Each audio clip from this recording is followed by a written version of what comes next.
Et on accueille Raquel Garrido. Bonsoir. Bonsoir. Vous êtes ancienne porte-parole et ex-députée de la France Insoumise, cofondatrice de l'Après, Alliance pour une République écologique et sociale. Bon, quelle est votre réaction à cette candidature de Jean-Luc Mélenchon? Vous êtes étonnée? Je ne suis pas étonnée, mais je pense que cette quatrième candidature est vraiment la candidature de trop. Jean-Luc Mélenchon sait très bien que nous sommes face à un risque important dans notre pays, que pour la troisième fois, la gauche soit écartée du second tour. Et cette candidature unilatérale de division met vraiment le pays en fait en danger. D'ailleurs, j'ai été assez stupéfaite de son analyse qu'il a livrée ce soir sur TF1, puisqu'il prétend que l'extrême droite pourrait ne pas être au second tour. Je trouve que vraiment c'est la marque d'un aveuglement et d'un déni. Et évidemment, il le dit parce que justifier la division pour justifier cette quatrième candidature, voilà, ça va de pair. Et c'est une erreur pour vous de dire ça?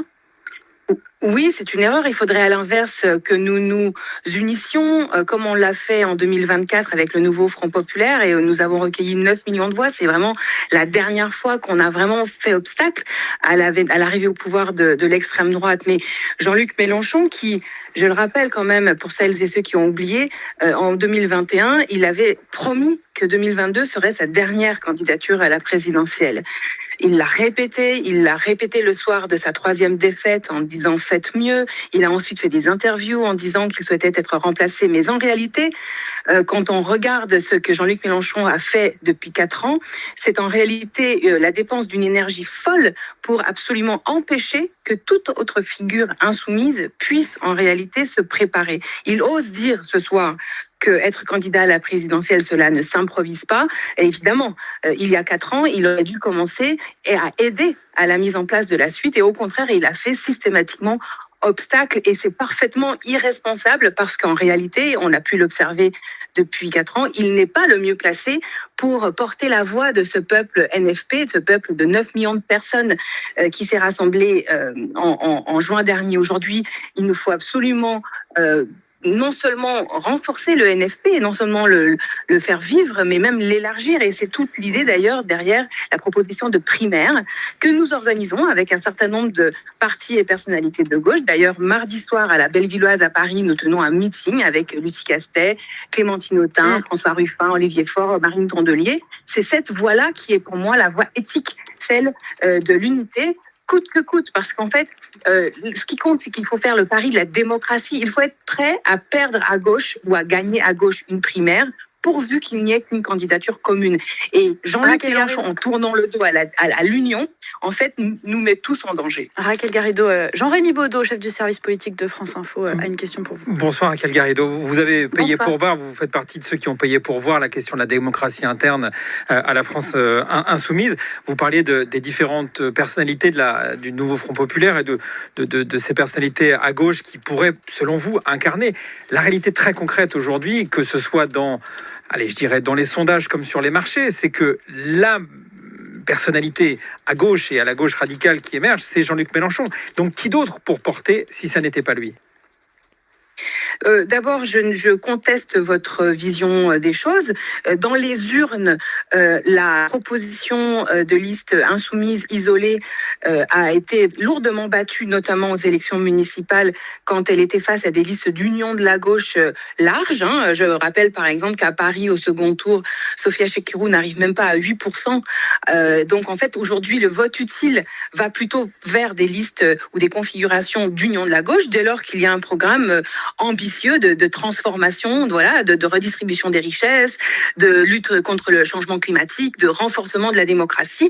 En réalité, électoralement, la France insoumise est en recul, et on l'a vu d'ailleurs en juin 2024, lorsque 11 députés sortants, qui étaient pourtant candidats uniques du NFP, insoumis donc, n'ont pas retrouvé leur siège. Jean-Luc Mélenchon a fait de graves erreurs depuis 4 ans, qui ont beaucoup coûté à la France insoumise. Donc, à part, évidemment, il y a des sondeurs qui le mettent un petit peu plus devant Raphaël Glucksmann, lequel est un petit peu plus devant Olivier Faure, ou que sais-je.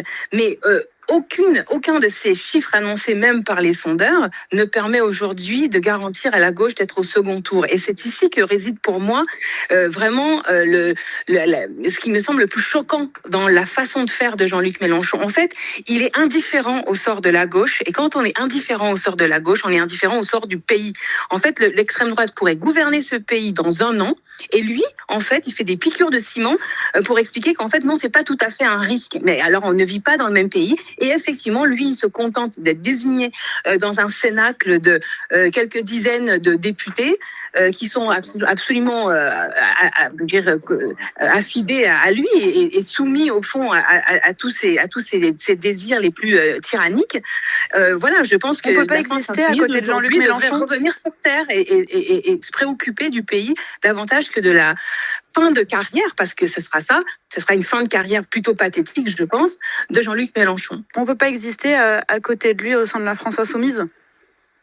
Bah, écoutez, la preuve que non. Votre journaliste, Jean-Rémy Baudot, a dit que j'avais payé pour voir. Effectivement, moi, dès 2022, j'ai demandé à ce qu'on prépare la suite. Mais alors, il faut faire quoi pour que la gauche arrive au pouvoir en 2027, comme d'autres figures.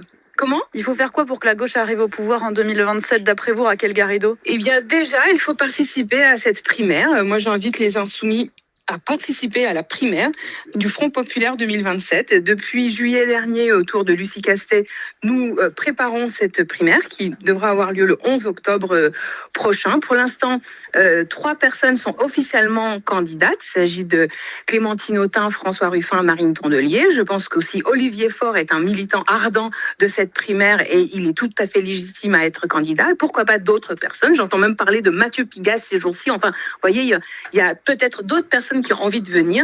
Et pour moi, c'est fondamental que les personnes qui aujourd'hui veulent aider à la victoire de la gauche s'inscrivent dans un mouvement collectif, collégial, qui montre qu'il y a une équipe respectueuse des différentes nuances de la gauche et surtout ancrée sur la réalité de ce que nous sommes, c'est-à-dire 9 millions de voix que nous avons obtenues ensemble le 30 juin dernier avec le nouveau Front populaire. Je rappelle que Jean-Luc Mélenchon, qui a perdu 3 fois, n'a jamais eu 9 millions de voix. Ce résultat de 9 millions de voix, qui d'ailleurs ne suffira pas pour gagner, mais qui est la base, c'est le produit d'une stratégie de transformation de la société sur la base de l'union. Et avec mon mouvement L'Après, nous n'aurons de cesse de nous battre pour l'union. Merci Raquel Garrido. Je rappelle que vous êtes ancienne porte-parole et ex-députée de la France insoumise, cofondatrice de l'Après, donc, vous venez de l'évoquer.